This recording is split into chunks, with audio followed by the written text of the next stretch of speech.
Mesdames, Messieurs, bonjour. Très heureux de vous retrouver ici en direct du Salon de l'Agriculture pour cette émission où j'ai le plaisir d'accueillir la championne du monde de rugby, la meilleure joueuse du monde de rugby, Jessie Trémouillère. Bonjour. Bonjour Jean-Paul. Alors, en même temps, éleveuse. En même temps, agricultrice, exactement. Ouais. Paysanne en Auvergne. Exactement. Vous produisez quoi? On a principalement en vache laitière, en bio. Ouais. Et après, on fait une activité aussi en bovin.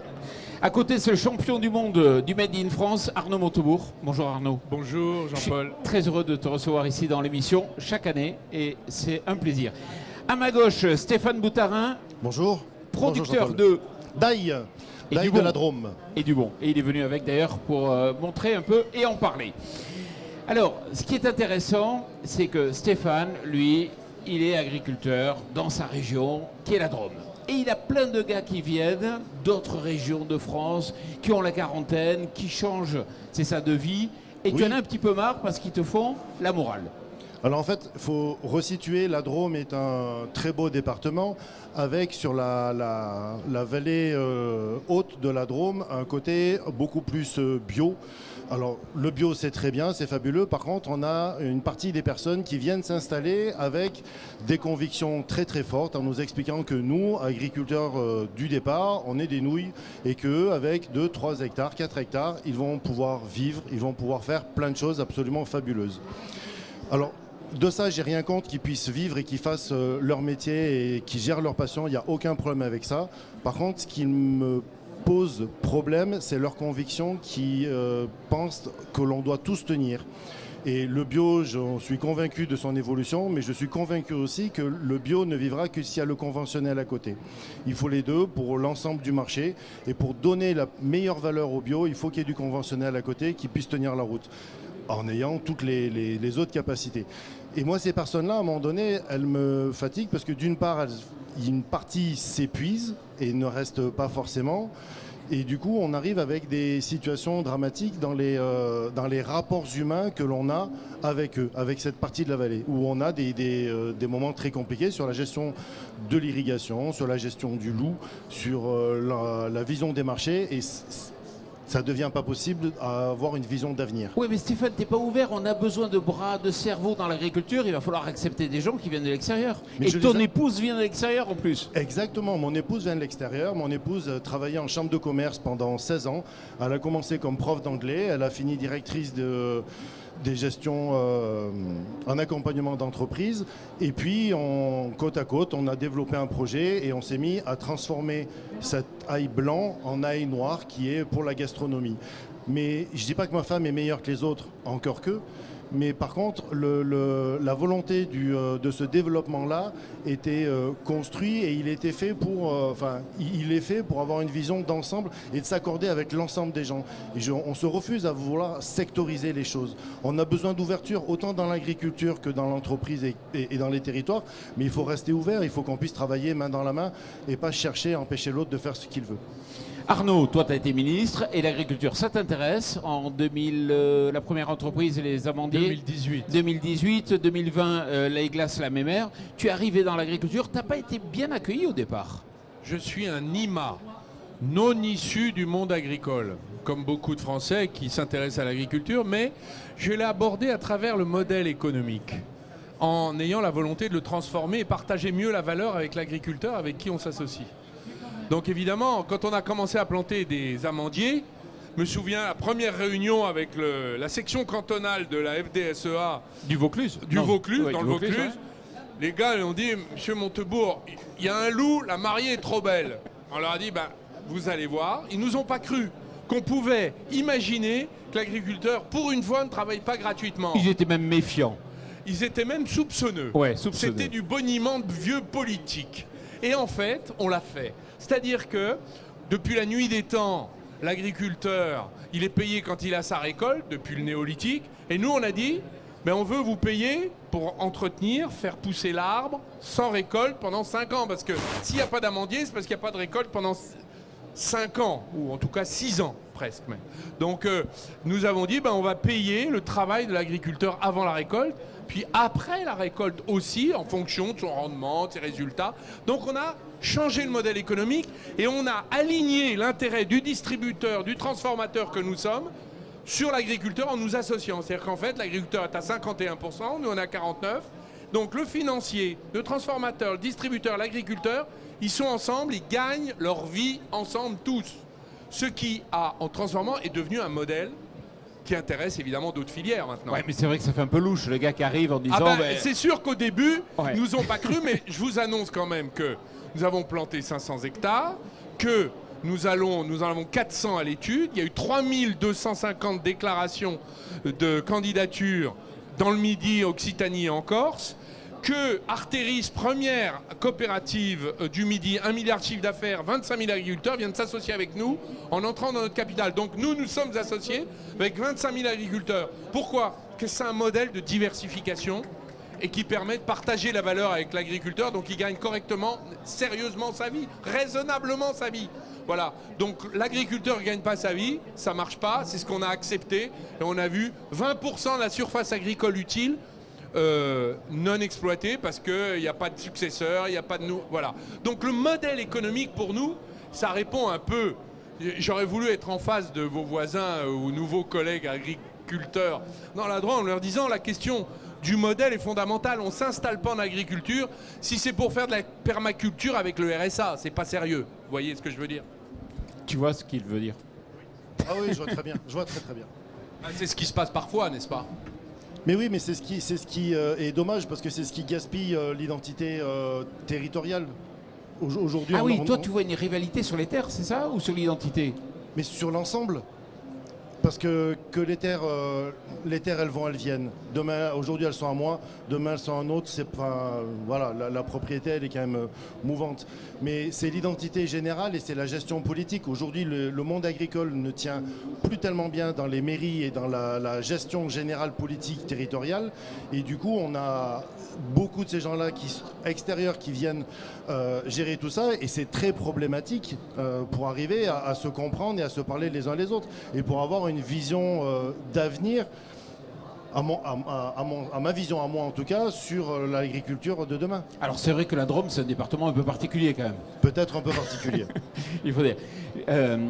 Jessie, toi tu fais de l'élevage laitier, c'est bien ça ? Oui, complètement. Du lait que tu livres à une coopérative, un laitier, sûr, ouais, etc. Arnaud, qui a toujours une entreprise d'avance, est capable de te proposer quoi, Arnaud ?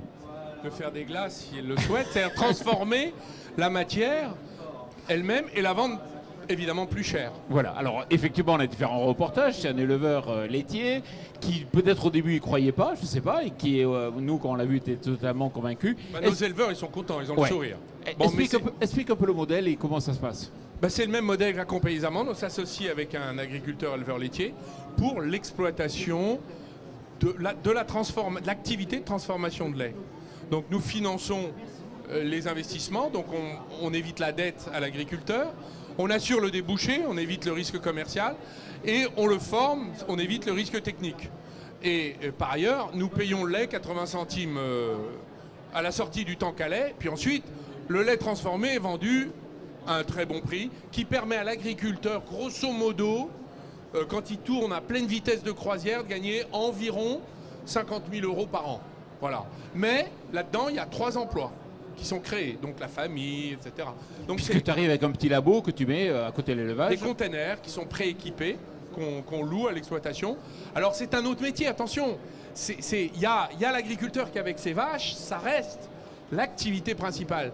Au lieu de le vendre à la coopérative à 39 centimes, à 45 centimes, c'est du bio à 46 centimes, s'il n'est pas déclassé les bonnes années, les mauvaises années, il le vend à 80 centimes, mais pas tout, seulement 15-20% de la production. Et sur cette partie-là, on le transforme et on l'achète, que nous on revend à la grande distribution, parce qu'on assure la distribution, la logistique, l'aval. Et on gagne de l'argent ensemble et on partage. Voilà. Alors évidemment, nous on partage notre marge avec l'agriculteur. Et la grande distribution, après, elle nous maltraite comme les autres, hein, vous inquiétez pas. On pourra en parler tout à l'heure. Jessie, ton avis, ton regard ?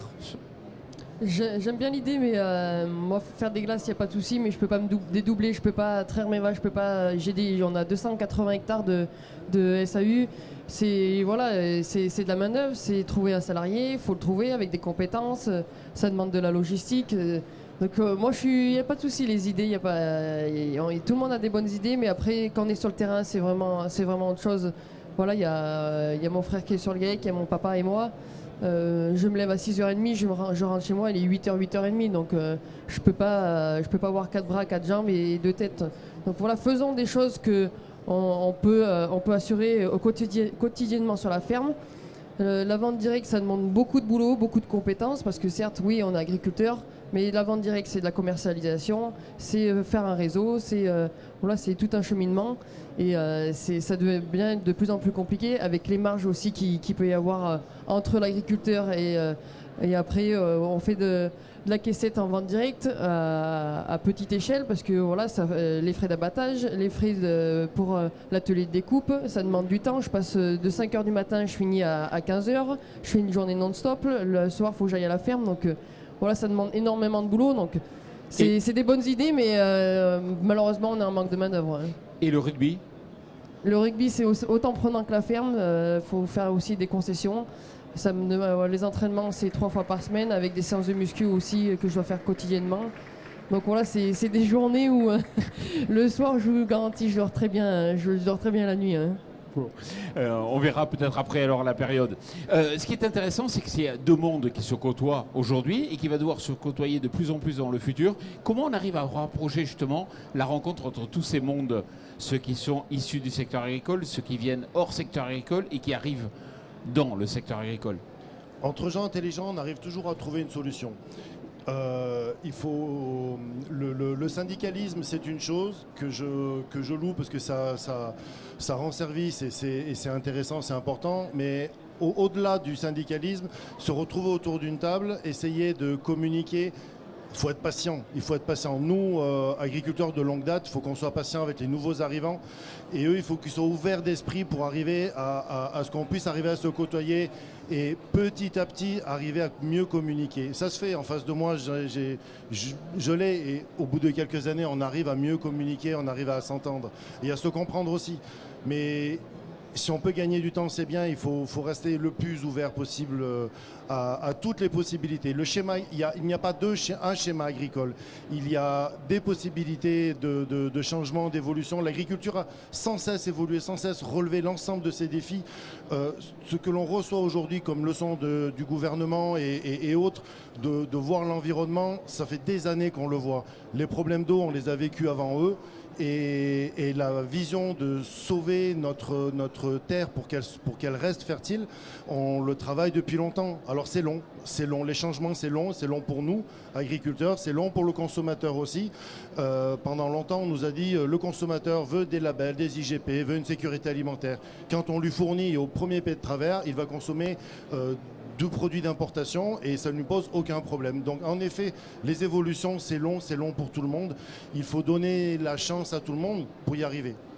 Alors, on arrive dans la seconde moitié du débat, la souveraineté alimentaire. Le président est passé dans les allées, a dit partout, il faut de la souveraineté alimentaire, on est presque en guerre, etc. et tout ça. Moi, j'ai l'impression qu'aujourd'hui, on en parle beaucoup, on se gargarise avec le mot la souveraineté alimentaire, mais aujourd'hui, on n'a pas de stock alimentaire, on n'a pas la capacité à être souverain, on importe les 3/4 du basilic viennent du Kenya ou je ne sais pas d'où, enfin, en avion, la moitié des fruits et légumes viennent de l'étranger. Enfin, on a dit où là-dessus? Il faut faire quoi concrètement? Arnaud, par exemple. Faut prendre produit par produit. On a 9500 produits industriels agricoles consommés en moyenne par les Français. Il y en a 6500 déficitaires.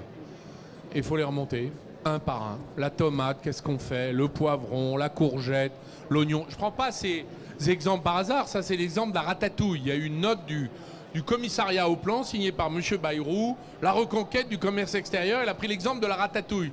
Sur les 5 légumes, on importe 1,5 milliard.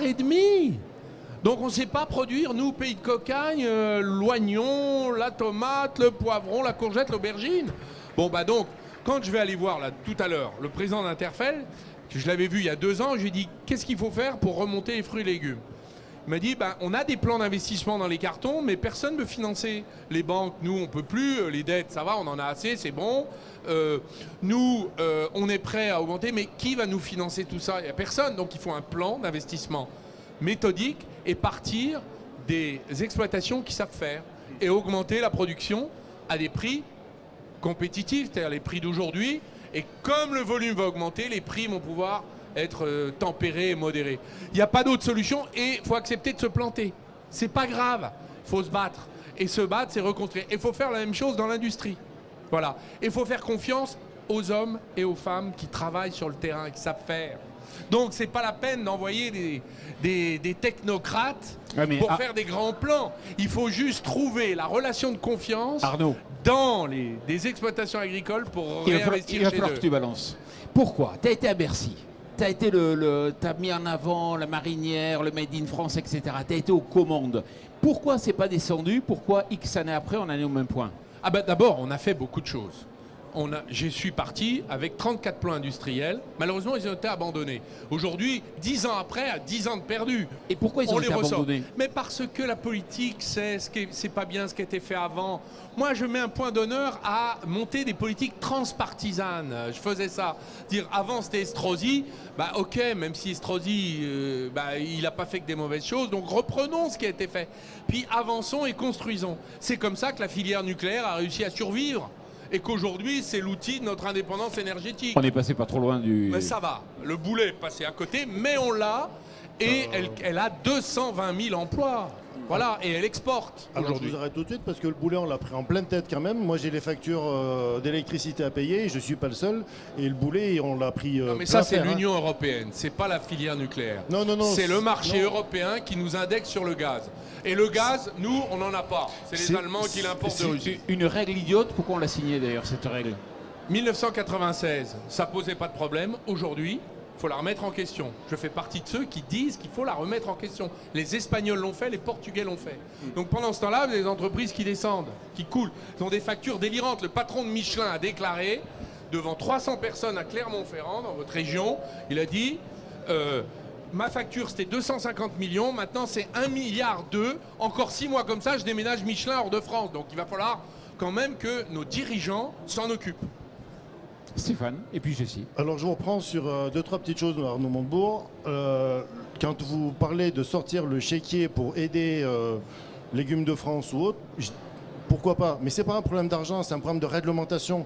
Aujourd'hui, pourquoi la Ferme France n'arrive plus à produire? C'est qu'on se marche sur les pieds en permanence. Qu'est-ce que vous voulez courir avec des menottes et des fers aux pieds? On ne peut pas faire comme les autres, c'est pas possible. On fait rentrer des produits avec des homologations de produits il y a 10 ans qui sont interdits en France aujourd'hui. Comment vous voulez qu'on puisse y arriver à faire? On parle de sécurité alimentaire, moi c'est très bien, je suis pour. Et je suis pour que le consommateur ait accès aujourd'hui et demain à un produit propre. Je suis pour le produire.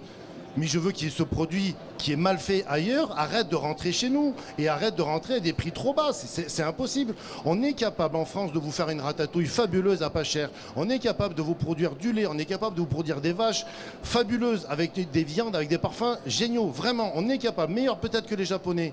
Mais pour ça, il faut qu'on ait l'autorisation de le faire. Il faut qu'on arrête d'avoir des réglementations qui nous cisaillent tous les jours. Moi, sur l'exploitation, je suis contrôlé 6 fois par an. Contrôler 6 fois, des cahiers des charges, le contrôle bio pour une commercialisation en bio d'une partie du produit, IGP, Global Gap, HVE, on n'arrête pas d'être contrôlé. Donc à un moment donné, c'est quelque chose qui ne va pas si mal. Je continue chaque année à produire. Donc on produit pas si mal que ça. Mais par contre, pour accepter qu'un ail de Chine rentre en France, un ail qui est potentiellement ionisé, quelque chose qui est absolument interdit chez nous, qui est commercialisé en pickles, un ail blanc comme vous le verrez jamais chez nous, c'est impossible. Nous, il sera forcément un petit peu jaune. Pourquoi? Parce que l'ionisation a fait qu'il soit comme ça. Non, c'est pas possible. Les traitements qui sont autorisés ailleurs ne sont pas autorisés chez nous. Comment voulez-vous qu'on y arrive? C'est pas en faisant des chèques par Légumes de France que ça marchera. Hein. Arnaud, je vais pas défendre le gouvernement. Je vais pas défendre le gouvernement, mais enfin, Monsieur de Normandie avait dit une chose intelligente. Il avait dit, parce que ce que vous dites, j'adore. C'est exactement ce qu'on vit dans tous les secteurs de l'activité. Même l'industrie, les services, tout est comme ça. Sur-réglementation. La France est un pays, quand même, somme toute assez bloqué. Et il avait dit, moi je veux des clauses miroirs. Ce qu'on interdit de faire ici, on ne peut pas l'importer.